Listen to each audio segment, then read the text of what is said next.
যদি কেহ আপনাকে জাদু করে থাকে তাহলে আয়াতটি পড়ে আপনার নিজের শরীরে ফু দিন।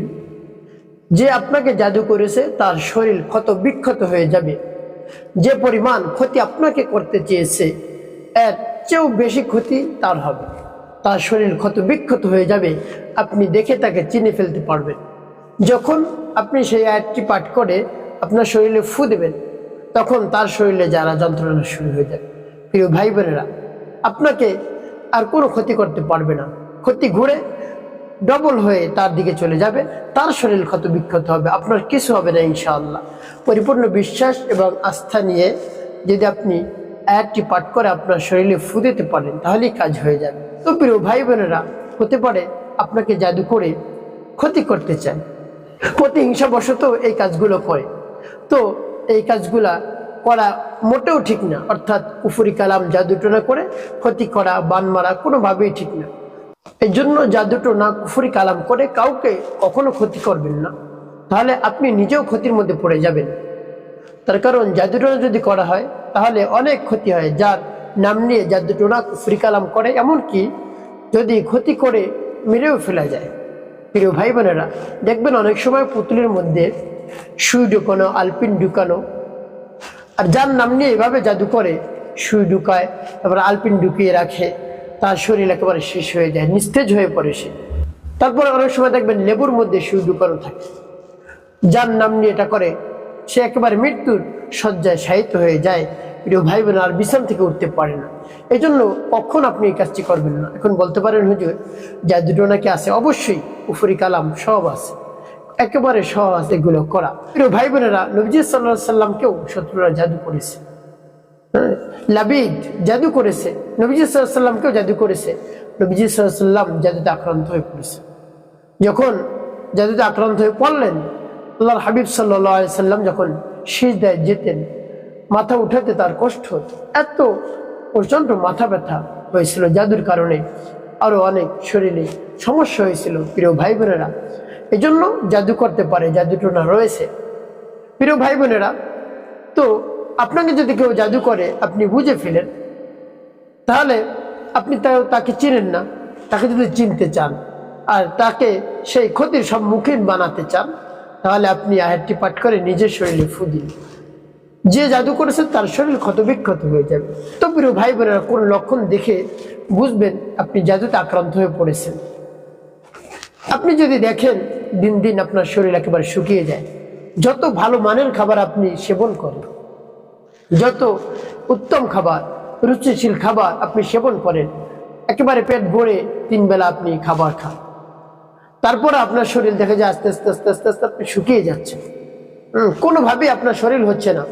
আপনি ঔষধ সেবন করছেন, ভালো ভালো খাবার, মাছ, গোশত এগুলো বারবার খাচ্ছেন, প্রত্যেক দিন রুটিনে আপনার মাছ আছে, গোস্ত আছে, একটা না একটা থাকবেই, ডিম আছে, দুধ আছে। আপনি আপনার শরীরকে নিয়ন্ত্রণ করার জন্য, শরীরকে সুস্থ সবল রাখার জন্য এগুলো আপনি খাচ্ছেন, সেবন করছেন, কিন্তু আপনার শরীর কোনোভাবে হচ্ছে না, আর দিন দিন অবনতির দিকে যাচ্ছে।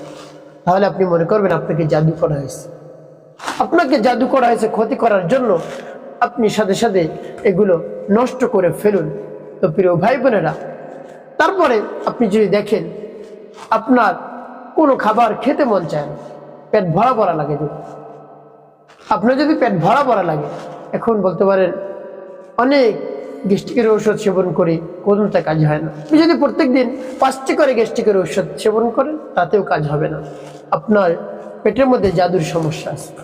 দেখবেন আপনি যখন ঘুমিয়ে পড়েন, ঘুমিয়ে পড়ার সাথে সাথে কিছু স্বপ্ন দেখেন, সেই স্বপ্নগুলোর মধ্যে দেখেন আপনার সামনে ভালো ভালো রাজকীয় খাবার আসছে। আপনার একেবারে পছন্দের খাবার, যেগুলো আপনি বছরে একবার খেতে পারেন না, সেই খাবারগুলো আপনার সামনে এসে হাজির। আপনি সেই স্বপ্নের মধ্যে সেই খাবারগুলো সেবন করছেন, সেই খাবারগুলো স্বপ্নের মধ্যে খাচ্ছেন। এভাবে যদি হয় তাহলে আপনি মনে করবেন আপনি জাদুতে আক্রান্ত হয়ে পড়েছেন। স্বপ্নের মধ্যে খাবার আপনার রুচি আসে, কিন্তু যখন আপনি রিয়েলি খান তখন আপনার কোনো রুচি থাকে না, মনে হয় পেট ভরা ভরা, খেতেই মন চায় না। তাহলে মনে করবেন আপনি জাদুতে আক্রান্ত হয়ে পড়ছেন, সাথে সাথে নষ্ট করবেন, অন্যথায় আপনি ক্ষতিগ্রস্ত হতে পারেন, ক্ষতির মধ্যে পড়ে যেতে পারেন। তো প্রিয় ভাই বোনেরা, তারপর আপনার চেহারার মধ্যে যদি পরিবর্তন আসে, হ্যাঁ, তাহলে মনে করবেন আপনাকে জাদু করা হয়েছে। তারপরে কোরআনের তেলাওয়াত যদি আপনি শুনতে না পারেন, কোরআনের তেলাওয়াত যদি কোথাও ছাড়া হয় মাইকে বা যে কোনো স্থানে যদি কোরআনের তেলাওয়াত ছাড়া হয় বা কোরআনের আওয়াজ আপনার কানে আসে, আপনি অস্থির হয়ে পড়েন। আপনার মধ্যে এমন কিছু সৃষ্টি হয় যে ওটা আপনি সহ্যই করতে পারছেন না। আপনি যদি পারতেন হাত দিয়ে আপনি প্রতিবাদ করতেন, কিন্তু পারেন না। পবিত্র কোরআনুল কারীম তেলাওয়াত হচ্ছে, মানুষে বলবে তুমি এত খারাপ কেন? কোরআনুল কারীম তেলাওয়াত হচ্ছে, তুমি এটা বন্ধ করতে যাচ্ছ কেন? আপনি একেবারে মুখ বুঝে সহ্য করতেছেন, কিন্তু আপনি একেবারে অস্থির হয়ে পড়ছেন যে বন্ধ করে না কেন, বন্ধ করে না কেন, শুনতে পারছি না। এভাবে হয়। প্রিয় ভাই বোনেরা, এই লক্ষণগুলো যদি দেখেন, তাহলে আপনি সে আয়াতটি পাঠ করে নিজের শরীরে ফু দিবেন। আপনাকে যে ক্ষতি করার জন্য জাদু করছে, যে পরিমাণ ক্ষতি করার জন্য আপনাকে জাদু করছে, এর চেয়ে বেশি সে ক্ষতিগ্রস্ত হবে, তার শরীর ক্ষত বিক্ষত হয়ে যাবে। প্রিয় ভাই বোনেরা, আমলটি কেমন করে করবেন আমি বলে দিচ্ছি। আমলটি করার পূর্বে আপনাকে যে কাজটি করতে হবে, উত্তম রূপে পবিত্রতা অর্জন করতে হবে। পবিত্রতা অর্জন করে পবিত্র স্থানে বসবেন, একেবারে নির্জন একটি জায়গায় কিবলামুখ হয়ে। প্রিয় ভাই বোনেরা, সকলের কাছে একটি অনুরোধ থাকবে, যখন ভিডিওটি দেখবেন না টেনে না কেটে দেখবেন, তাহলে আপনি সঠিক নিয়মে আমলটি করতে পারবেন। আর যদি কেটে কেটে টেনে টেনে দেখেন, তাহলে দেখা যায় অনেক জায়গায় বাদ পড়ে যাবে, আপনি সঠিক নিয়মে আমলটি করতে পারবেন। প্রিয় ভাই বোনেরা, এভাবে যখন আপনি আমলটি করা শুরু করবেন, সর্বপ্রথম কি পাঠ করবেন? আপনার জীবনের সমস্ত গুনার কথা স্মরণ করে ক্ষমা প্রার্থনা করুন। আস্তাগফিরুল্লাহ রাব্বি মিন কুল্লি যামবি ওয়া আতুবু ইলাইহি লা হাওলা ওয়ালা কুওয়াতা ইল্লা বিল্লাহিল আলিয়্যিল আযীম। এবং যখন ইস্তিগফার পাঠ করা হয়ে যাবে, তারপর তিনবার দুরূদ শরীফ সাল্লাল্লাহু আলাইহি ওয়াসাল্লাম সাল্লাল্লাহু আলাইহি ওয়াসাল্লাম সাল্লাল্লাহু আলাইহি ওয়াসাল্লাম। এবং যখন ইস্তিগফার দুরূদ শরীফ পাঠ করা হয়ে যাবে, তারপরে সে আয়াতটি পাঠ করবে। আর যখন পাঠ করবে, মনে মনে আল্লাহ রাব্বুল আলামিনের কাছে বলবেন, হে আল্লাহ, আমি যে সমস্যার জন্য আপনার শরণাপন্ন হয়েছি, এই আয়াতটি পাঠ করতেছি, আপনার কোরআনে শরণাপন্ন হয়েছে, আল্লাহ সেই সমস্যা আমার থেকে দূর করে দিন, অন্যথায় আমি ক্ষতিগ্রস্তের মধ্যে পড়ে যাব, আমি অস্থির হয়ে পড়েছি, হে আল্লাহ আমার সমস্যা সমাধান করে দিন। এভাবে আল্লাহ রাব্বুল আলামিনের কাছে বলবেন, হে আল্লাহ আমার আমলকে কবুল করুন, সময়কে কবুল করুন। এভাবে বলে তারপরে সে আয়াতটি পাঠ করবেন। আয়াতটি পাঠ করে কি করবেন আমি বলে দিচ্ছি।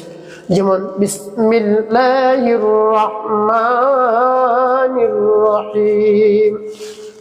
ورد الله الذين كفروا بغيظهم لم ينالوا خيرا وكفى الله المؤمنين القتال وكان الله قويا عزيزا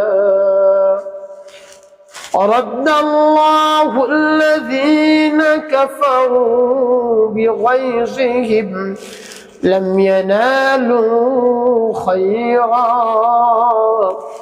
وكفى الله المؤمنين القتال وكان الله قويا عزيزا।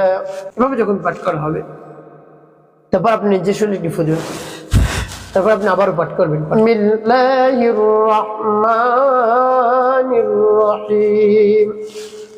ورد الله الذين كفروا بغيظهم لم ينالوا خيرا وكفى الله المؤمنين القتال وكان الله قويا عزيزا ورد الله الذين كفروا بغيظهم لم ينالوا خيرا وكفى الله المؤمنين القتال وكان الله قويا عزيزا। তারপর আপনি মনে দরদ নিয়ে আবার পাঠ করবেন, বিসমিল্লাহির রহমানির রহিম। ورد الله الذين كفروا بغيظهم لم ينالوا خيرا وكفى الله المؤمنين القتال وكان الله قويا عزيزا ورد الله الذين كفروا بغيظهم لم ينالوا خيرا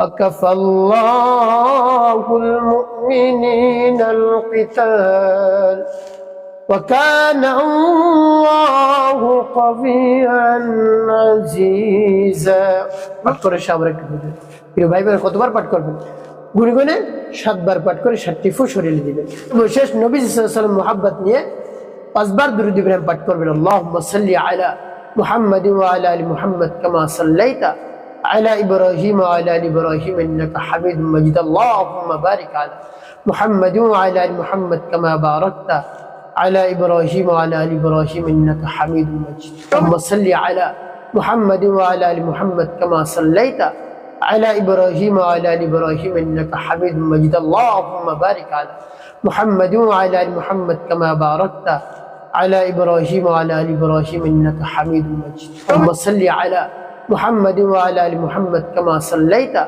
على إبراهيم وعلى آل إبراهيم إنك حميد مجيد اللهم بارك على محمد وعلى آل محمد كما باركت على إبراهيم وعلى آل إبراهيم إنك حميد مجيد اللهم صل على محمد وعلى آل محمد كما صليت على إبراهيم وعلى آل إبراهيم إنك حميد مجيد اللهم بارك على محمد وعلى آل محمد كما باركت على إبراهيم وعلى آل إبراهيم إنك حميد مجيد اللهم صل على محمد وعلى آل محمد كما صليت على إبراهيم وعلى آل إبراهيم إنك حميد مجيد اللهم بارك على محمد وعلى آل محمد كما باركت على إبراهيم وعلى آل إبراهيم إنك حميد مجيد اللهم صل على محمد وعلى آل محمد كما صليت على إبراهيم وعلى آل إبراهيم إنك حميد مجيد اللهم بارك على محمد وعلى آل محمد كما باركت على إبراهيم وعلى آل إبراهيم إنك حميد مجيد তবে যখন দুরূদ ইব্রাহিম পাঠ করা হয়ে যাবে